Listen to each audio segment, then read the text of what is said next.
Hello guys, आज मैं आपको इस वीडियो में केवीएस और एनवीएस के प्रीवियस ईयर के क्वेश्चंस करवा रही हूँ और आज हम करेंगे मध्यकालीन इतिहास के कुछ क्वेश्चंस। तो सबसे पहले हमारा क्वेश्चन रहेगा 973 ईस्वी में किस भौगोलिक क्षेत्र में अल बरूनी का जन्म हुआ था। तो हमारा इसके लिए आंसर रहेगा उज्बेकिस्तान। आइए इसके एक्सप्लेनेशन पढ़ते हैं। अबू रेहान अल बरूनी, जिसका दूसरा नाम है मोहम्मद बिन अहमद, 973 ईस्वी में उज्बेकिस्तान में ये पैदा हुआ था और वह एक फारसी विद्वान, लेखक, वैज्ञानिक, धर्मज्ञ और विचारक था। और इसकी जो प्रसिद्ध पुस्तक थी वो थी तहकीक ए हिंद, और यह पुस्तक तत्कालीन इतिहास को जानने का प्रमुख साधन है। हमारा नेक्स्ट क्वेश्चन रहेगा, दिल्ली के उस सुल्तान का नाम बताइए जिसने अपनी राजधानी दिल्ली से देवगिरी स्थानांतरित की थी। तो ये रहेगा मोहम्मद बिन तुगलक। दिल्ली के सुल्तान मोहम्मद बिन तुगलक 1325 से 1331 ईस्वी, उन्होंने 1327 ईस्वी में दिल्ली से अपनी राजधानी देवगिरी स्थानांतरित किया था और देवगिरी का नाम बदलकर दौलताबाद रखा था। मोहम्मद बिन तुगलक का मूल नाम जोना खां था। उसने उलुग खां की उपाधि धारण की थी और इसी के शासनकाल में मोरक्को का यात्री इब्न बतूता 1333 ईस्वी में भारत आया था और उन्होंने रिहला नामक पुस्तक की रचना की थी। ये बहुत इंपॉर्टेंट क्वेश्चन रहेगा। मोहम्मद बिन तुगलक ने कृषि की उन्नति के लिए अमीर ए कोही नामक विभाग की स्थापना की थी। हमारा नेक्स्ट क्वेश्चन रहेगा, दिल्ली की सुरक्षा प्राचीर में निम्न में से कौन सा इब्ने बतूता के द्वारा सबसे उत्तम दरवाजा बताया गया है। तो इसके लिए हमारा रहेगा बदायूं का दरवाज़ा। बदायूं का दरवाजे की पहचान इब्न ए बतूता द्वारा दिल्ली की रक्षा दीवार के सबसे बड़े द्वार के रूप में की गई है। मतलब कि जो दीवार दिल्ली की रक्षा दीवार है उनमें से सबसे बड़े दरवाजे की सबसे बड़ी दीवार के रूप में उसकी पहचान की गई है। और इब्न बतूता द्वारा अरबी भाषा में लिखा गया उसका वृत्तांत, जिसे रेहला कहा जाता है, मतलब कि जो रेहला था वो किस भाषा में लिखा गया था, अरबी भाषा में। 14वीं शताब्दी में भारतीय उपमहाद्वीप के सामाजिक तथा सांस्कृतिक जीवन के विषय में बहुत ही प्रचुर और रोचक जानकारियां देता है। और ये कौन था? मोरक्को का निवासी था। अब हमारा नेक्स्ट क्वेश्चन रहेगा, निम्नलिखित में से कौन से वंशों का कालानुक्रम है जिसमें सबसे पहले शासक वंश को क्रम में पहले रखा गया हो। मतलब इसमें हमें जो वंश दिए गए हैं उसको क्रम में लगाना है। तो इसके लिए हमारा रहेगा, सबसे पहला रहेगा तुगलक वंश, उसके बाद सैयद वंश, उसके बाद लोधी वंश। ठीक है, तो इसके लिए हमारा ऑप्शन रहेगा डी। जो खिलजी वंश है उसके बाद दिल्ली सल्तनत पर शासन करने वाले, मतलब कि सबसे पहले खिलजी वंश था, उसके बाद तुगलक, सैयद, लोधी, और जो ये लोधी वंश है ये दिल्ली सल्तनत का आखिरी वंश था। अब हमारा नेक्स्ट क्वेश्चन रहेगा, यादवों की राजधानी सयूनास कहाँ स्थित थी। तो इसके लिए हमारा आंसर रहेगा देवगिरी। जो यादवों की राजधानी है वो देवगिरी में स्थित थी और इस वंश की स्थापना भिल्लम पंचम ने की थी। संगीत शास्त्री सारंग देवराजा सिंह द्वितीय के दरबारी थे जिन्होंने संगीत रत्नाकर नामक ग्रंथ की रचना की थी।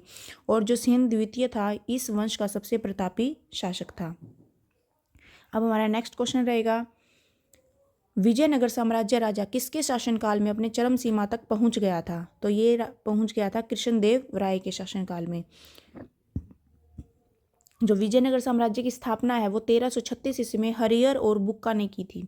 विजयनगर पर 4 राजवंशों संगम, सालू, तुलु, आरीवाड़ू ने शासन किया, जिसमें तुलु वंश के कृष्णदेवराय सबसे प्रसिद्ध शासक हुए थे। और कृष्णदेवराय के शासनकाल में विजयनगर साम्राज्य अपने चरम पर पहुंच गया था। ये क्वेश्चन आ सकता है कि किसके शासनकाल में विजयनगर साम्राज्य अपने चरम पर पहुंच गया था। तो हमारा आंसर रहेगा कृष्णदेव राय।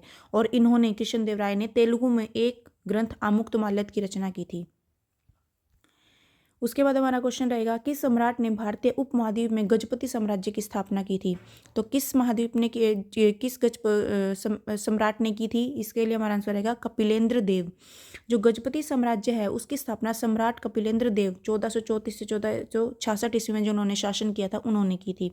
और इनके जो शासनकाल के दौरान साम्राज्य की सीमाओं का अत्यधिक विस्तार किया गया था। और इस राजवंश के महत्वपूर्ण शासक पुरुषोत्तम देव और प्रताप रुद्र देव, और इस वंश के अंतिम शासक कौन थे? कखरुआ देव थे।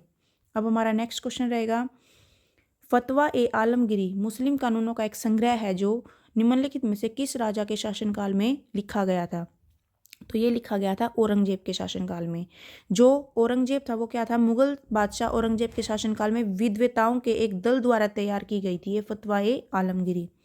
अब हमारा नेक्स्ट क्वेश्चन रहेगा, मुगल साम्राज्य में उस सेनापति का क्या नाम था जिसने अपने शुरुआती दिनों में अकबर का मार्गदर्शन और देखभाल किया था जब अकबर 14 साल की उम्र में सिंहासन पर बैठा था।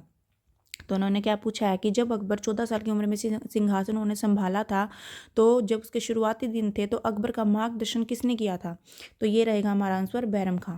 देखिए बैरम खां कौन था? बैरम खां एक सैन्य कमांडर था। उसके मुगल सम्राट हुमायूं के पुत्र अकबर को संरक्षण प्रदान किया था। जो अकबर था वो 14 वर्ष की उम्र में गद्दी पर बैठा था और बैरम खां ने अकबर के साम्राज्य विस्तार में उसकी सहायता की थी। अब हमारा नेक्स्ट क्वेश्चन रहेगा, निम्नलिखित में से किस मुगल सम्राट ने 1529 ईस्वी में घाघरा युद्ध लड़ा? तो किसने लड़ा था? ये बाबर ने। देखिए 1529 में घाघरा की लड़ाई सुल्तान महमूद लोदी और बाबर के बीच लड़ी गई थी। इस लड़ाई में बाबर ने महमूद लोदी को पराजित किया था।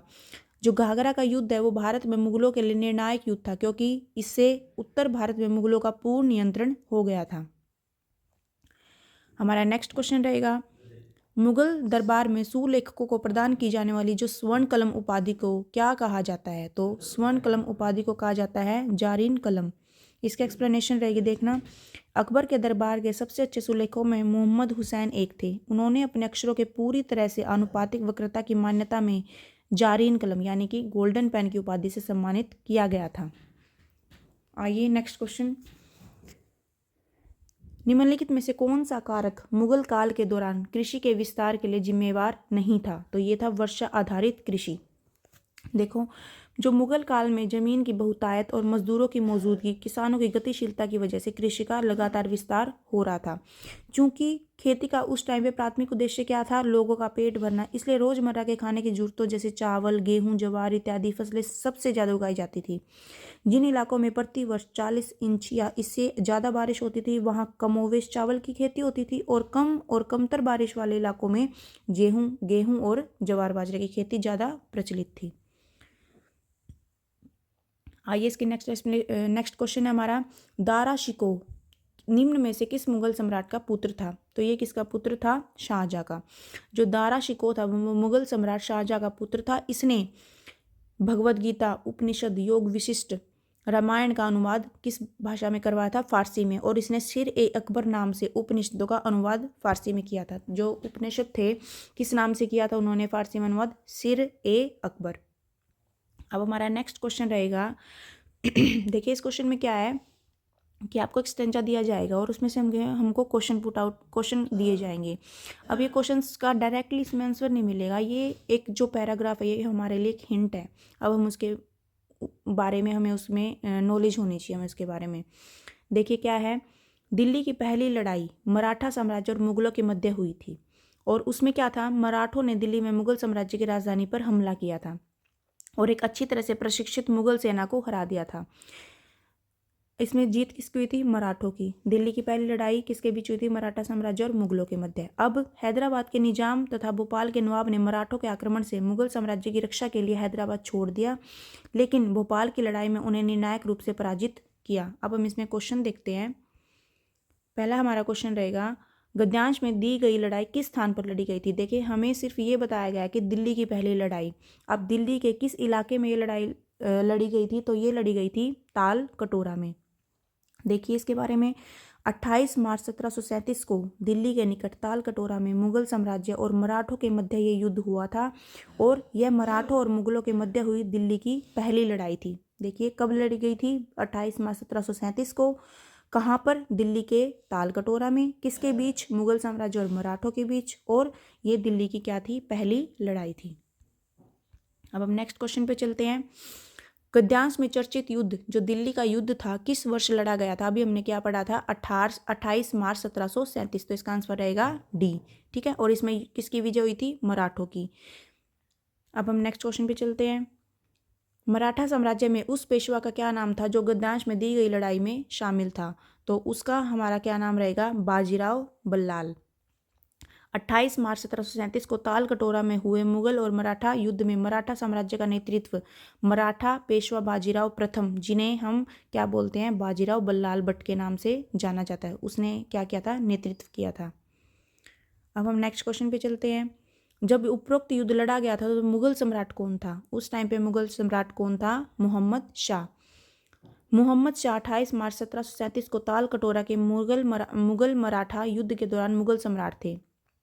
दिल्ली में मराठों की विजय ने दिल्ली को कमजोर कर दिया, जो नादिर शाह तथा अहमद शाह अब्दाली के क्रमिक आक्रमणों के पश्चात और अधिक कमजोर हो गया। कि जब मराठों की विजय ने, जब मुगलों की हार हो गई थी और दिल्ली पे मराठों की विजय थी, उस टाइम पे दिल्ली और क्या हो गया था, कमज़ोर हो गया था। उसके बाद नादिर शाह ने आक्रमण किया और उसके बाद अहमद शाह अब्दाली ने आक्रमण किया। तो इनके लगातार आक्रमण के बाद दिल्ली क्या हो गया था, और भी ज़्यादा कमज़ोर हो गया था। अब हमारा नेक्स्ट और लास्ट क्वेश्चन रहेगा, अजमेर में किस सूफी संत की दरगाह है? तो अजमेर में किस सूफी संत की दरगाह है? मोइनुद्दीन चिश्ती। अजमेर में सूफी संत मोइनुद्दीन चिश्ती की दरगाह है और ये भारत में चिश्ती संप्रदाय के संस्थापक थे। तो ये क्वेश्चन भी आ सकता है हमारा कि भारत में चिश्ती संप्रदाय के संस्थापक कौन थे? तो हमारा आंसर रहेगा मोइनुद्दीन चिश्ती। और इन्होंने ईश्वर के साथ एकता पर जोर दिया। चिश्ती संप्रदाय भारत में सबसे लोकप्रिय इस्लामिक संप्रदाय था।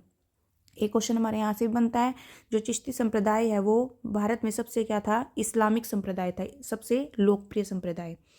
तो अब आज हमने किया है इसमें मध्यकालीन इतिहास। अब हम करेंगे इसमें आधुनिक इतिहास के क्वेश्चंस। ठीक है, तो लाइक शेयर और सब्सक्राइब कीजिएगा। Thank you.